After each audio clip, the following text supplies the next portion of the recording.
Hola, soy Hurón. En muchas ocasiones tomamos a los pueblitos lejos de la ciudad, como lugares tranquilos y donde nunca pasa nada malo. Pero con las 3 historias que te voy a contar hoy en este jueves de terror, aprenderás que la calma de un pueblo puede a veces transformarse en algo muy peligroso, en algo que te puede asustar, en algo que te puede helar la sangre. Espero y las disfruten.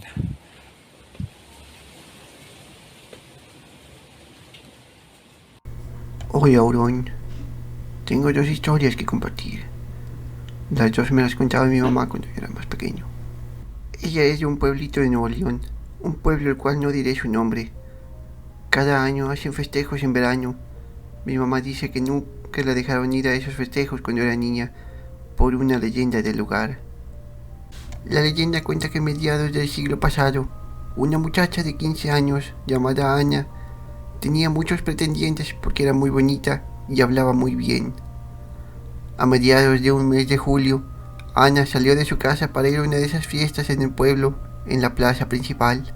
Se decía que Ana vivía en un ranchito a las orillas del pueblo y que para entrar debidamente al pueblo tenía que cruzar por un arroyo que tenía un puente de madera. Esa noche de fiesta, Ana había quedado de encontrarse con uno de sus pretendientes en ese pueblo, un señor de unos 25 años llamado Mateo, el cual era el hijo de uno de los hombres más ricos del lugar y el cual le había prometido sacarla del pueblo para llevarla a vivir a Monterrey. Cuando Ana llegó al puente no vio a Mateo, sino que a otro muchacho, a Beto, un muchacho de su edad que quería que se casara con él, pero ella ya lo había rechazado varias veces antes. Beto se había enterado de que Ana se iba a casar con Mateo y él quería intentar hacer que Ana cambiara de opinión, pero al no poder hacerlo y ser rechazado nuevamente, Beto se enojó y con una piedra del arroyo golpeó a Ana una, dos, varias veces hasta que la linda cara de Ana quedó destrozada.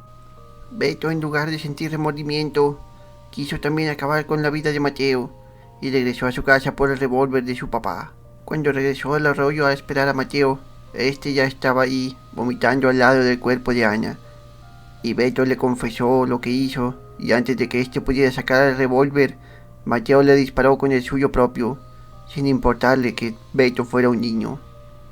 Para el final de la noche, todo el pueblo se había enterado de lo que sucedió. Mi mamá creía que era solo una historia que le contaban a las niñas del lugar para prevenirlas de los hombres, pero ella se enteró de su veracidad una noche de verano de cuando ella era niña. Era noche de fiesta y mi mamá y mi tío se habían quedado solos en la casa porque ellos aún no tenían permiso de salir a esas fiestas y mis abuelos se habían ido a visitar a un hermano de mi abuela. Ándale, maná, mi tío le dijo a mi mamá, intentándola convencer de ir a la fiesta por unos momentos. Mis papás no se van a enterar. Pero ella no quería. Claro que se van a enterar. Ella recuerda muy bien decirle. Mi tío insistió tanto que al final mi mamá aceptó y los dos salieron de su casa y fueron para el centro del pueblo. Pero en la mitad del camino se toparon con unos amigos de mi tío, los cuales los invitaron a arrojar piedras al arroyo. No, ahí se aparece Anita en estas fechas, dijo mi tío a sus amigos. Pero mi mamá prefería ir a aventar piedras a ir a la fiesta y que demás adultos los vieran y le contaran a sus papás. No seas miedoso, mano, nomás vamos un ratito, les dijo mi mamá. Caminaron todos hasta el arroyo y ella cuenta que empezaron a escuchar sonidos de golpes, como si alguien golpeara un melón o una sandía, y con cada paso que daban, los golpes se escuchaban cada vez más fuerte. Pero siguieron caminando, y cuando llegaron a la orilla del arroyo, vieron que alguien estaba allí. Una muchacha sentada donde empezaba el puente de madera. Mi tío se asustó y jalaba la mano de mi mamá, quien también quería irse ya, pero los demás muchachos siguieron caminando sin darle importancia. Mi mamá dice que ella y mi tío no se acercaron como los demás, pero cuando la muchacha se dio la vuelta, la vio muy claramente. Aquel ser tenía un vestido café empapado de sangre, y lo único que tenía entero en el rostro era la mandíbula. Donde debería haber tenido la nariz y ojos, solo había un hueco con piel y hueso machacado. Aunque no tenía boca, pudieron escucharla decir claramente: Mateo, ¿ya llegaste por mí, Mateo? Todos salieron corriendo y mi mamá y mi tío regresaron a su casa. Y aún años después, cuando ya tenían permiso de salir a cualquier hora y podían ir a las fiestas de verano, no volvieron a pasar por el arroyo después del atardecer. La otra historia que me dejó contarles le pasó a mi abuela. Esta historia pasó en el mismo pueblo que la historia pasada. Acababa de morir su hermana menor. Mi abuela tenía alrededor de 20 años y se acababa de casar con mi abuelo. Su hermana tenía 18 cuando murió. Ella estaba embarazada. Su esposo era un borracho que trabajaba piscando frutas para los vecinos cuando ellos lo necesitaban. Era un hombre que con mujer embarazada salía a ver a otras mujeres y gastase todo el dinero en bebida. Cuando la hermana de mi abuela estaba a medio embarazo, se sintió muy mal de náuseas y no le hizo de comer a su marido, por lo que éste se enojó mucho y la golpeó tanto que al cabo de unos días ella perdió al bebé y quedó tan mal que ella también murió. Y en su lecho de muerte le confesó a su familia quién le había hecho eso. Sus hermanos y papá fueron a matar al esposo. Mi abuela se quedó en casa con sus otras hermanas y su mamá mientras lloraban la pérdida de una de ellas, y los hombres iban a llevar a cabo la venganza. Cuando llegaron a casa a medianoche, nadie dijo nada, pero al día siguiente se corría la voz sobre lo que ocurrió. La tarde anterior, los hermanos de mi abuela llegaron a la cantina del pueblo y encontraron al asesino emborrachándose como de costumbre. Lo arrastraron hasta afuera, donde le dispararon en el ombligo con su misma pistola. Siendo un lugar tan pequeño y todos conociendo al sujeto, nadie les reclamó ni les pasó nada. Simplemente terminaron enterrándolo en una tumba en el cementerio del lugar. Pero ahí no termina la historia. Un año después de la muerte de su hermana, toda la familia fue a visitar su tumba, y su hermano menor, el que era el más cercano a su hermana muerta, fue a demacrar la tumba del cuñado al que mataron también un año atrás. Mi abuela decía que eso no se hacía y que dejara descansar a los muertos, sin importar lo que hayan hecho en vida, pero su hermano no le hizo caso y fue a patear y hacer otras cosas a la tumba.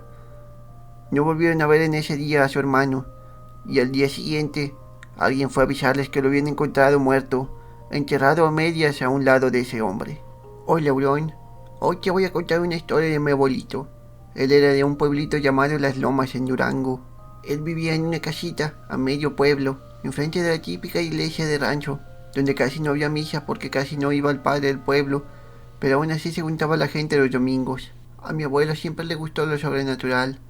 Cuando iba a visitarlo, escuchábamos podcasts de casos misteriosos o terror, o veíamos alguna película de miedo. Él me contaba que cuando era joven le gustaba pasearse por las noches a intentar escuchar a la Llorona desde que le contaron la leyenda. También intentaba encontrar un chupacabras e incluso se metía a los ranchos abandonados para buscar fantasmas. Pero justo una de las noches en la que no buscaba nada de eso fue cuando se topó con lo sobrenatural.